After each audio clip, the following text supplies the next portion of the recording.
Hello and welcome to an evening of frank conversation here on Hard Copy. I'm Maupe Ogun.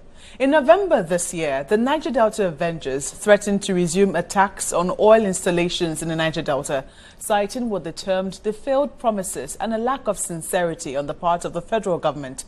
Thankfully, though, that threat hasn't been carried out and hopefully would not be carried out, owing perhaps to the intervention of the elders of the region who also bore some of the heat of the criticism from the militants. Tonight, however, we turn our attention to another body. That body is the Ijaw Youth Council, also known as the IYC. It was founded in 1998 as one of the action points of a communique known today as the Kayama Declaration.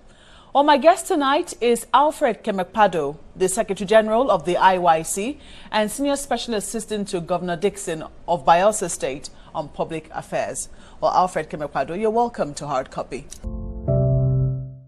I will be wondering what will be the essence of the IYC if, it's not being heard. It's not as, as vocal as it ought to be, in the sense that what the threats that people tend to take seriously, and I'm not saying that the IYC should go and be bombing installations, but it would seem that their roles are being usurped by bodies such as the Niger Delta Avengers. We've seen MEND, we've seen even more violent groups come up and say, well, we are the voices of the Niger Delta, we are the ones fighting for the people of the Niger Delta. What would you say the role of the IYC is? The role of the IYC basically is for advocacy for total resource control for our people. And let me put it right, the voice of the IYC is not being usurped by any other voice. The voice of the IYC can be complemented by many other voices. Do you feel you're being complemented by voices such, and I must add, violent voices such as Niger Delta Avengers? No, we don't give validity to anything that is illegitimate. By voices, I mean voices of sister groups who understand, who share in our pains, whether within the Niger Delta or outside the Niger Delta.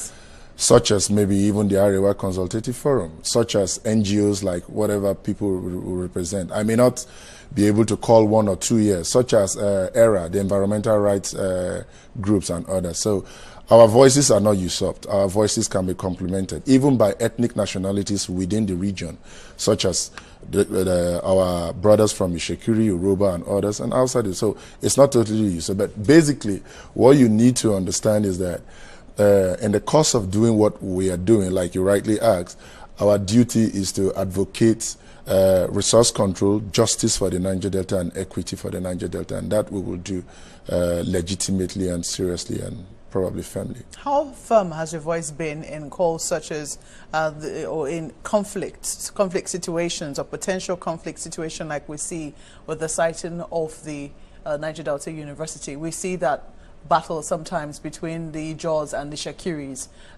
talking about where it should be cited or what name it should bear as a result of, the location of the university.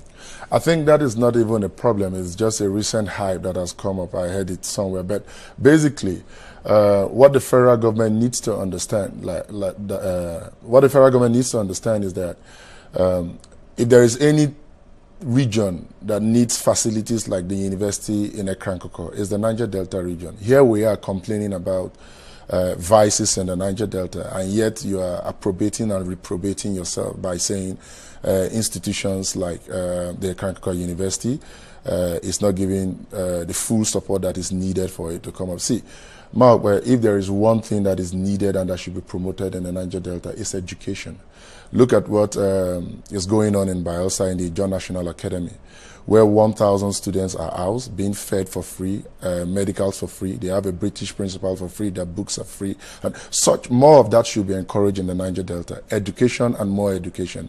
So the issues about the Okerenkoko University are just over-politicized. So who's politicizing it? I don't know, maybe the federal government, but if not, what we had expected... What interest does the federal government have in politicizing it? I'm yet to find out, because what we had expected as promised by the federal government was for that university to take off. For crying out loud, that's a maritime university that will not school only people from the Niger Delta, as much as we think it will create educational development in the Niger Delta.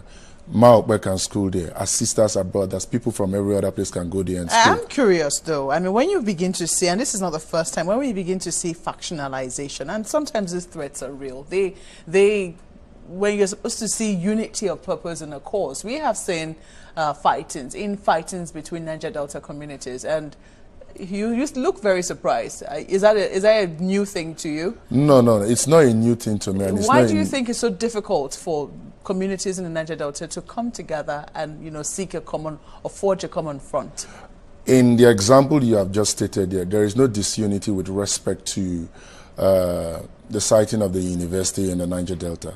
Like I told you, sometimes people in other platforms have a way of hyping the 10% against the 90%. By that I mean, if 90% of the people from a particular region queues behind a thing, you know, if 10% is saying something that is contrary to what the 90% is saying, we are not supposed to give relevance to what the 10% is saying. By that I mean the university in Okerenkoko and many other institutions that are coming up in the Niger Delta.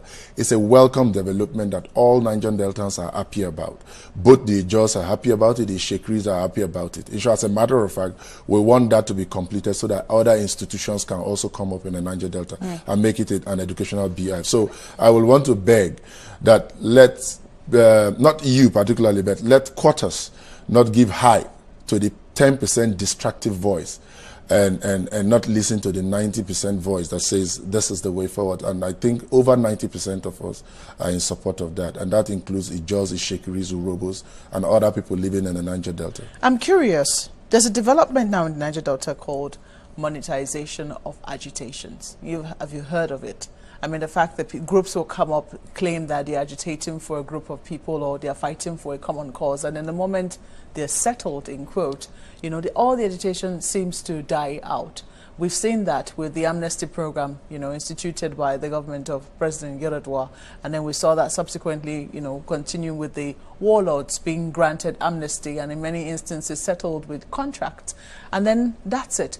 What's in it for the people of the Niger Delta? Basically, Maupe, that in it does not really describe the agitations in the Niger Delta. That actually describes the political economy of the violence or the vices in the Niger Delta, authored mostly by the federal government.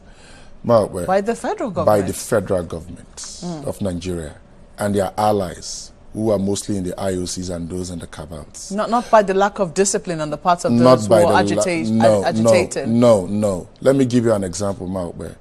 This is Abuja. Abuja is this developed from the money from the Niger Delta. And all we seek in the Niger Delta is resource control for the development of our people. The least the federal government can do is to roll in the caterpillars and begin to develop that region. The least the federal government can do is to begin to stick to our voices and make it potent. By that I mean the federal government came up not too long ago and said IOCs should relocate to the Niger Delta.